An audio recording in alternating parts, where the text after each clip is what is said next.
Sino ka sa Pasko? Yung may budget? O yung umaasa sa milagro ng December holidays? Yung tinitingnan yung December calendar, punong-puno ng Christmas party? Pero yung wallet, punong-puno ng hangin. Ako? Junior high student lang, pero tuwing Pasko, bumabalik sa akin yung kwento ng mga ate at kuya ko. Yung millennial tipid era na somehow mas masaya.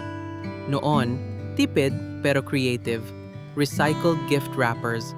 Parol na gawa sa yantok at cellophane. Noche Buena na pansit at loaf bread, pero feeling feast na. At syempre, pabitin. Candy lang laman, pero parang gold rush ang sigawan ng mga bata. Pero ngayon, mas techy, mas sosyal, mas digital. May theme pa ang Christmas party, tapos GCash na pamasko. Pero aminin mo, may part sa'yo na hinahanap yung simpleng saya noon. Then, isang gabi, pauwi ka, amoy hamon sa kapitbahay, may batang nagkakarol, may DIY parol na kumikislap kahit tabingi. At bigla mong na-realize, tipid man o hindi presyo ang basehan ng Pasko. Tumunog bigla phone ko, si Mama.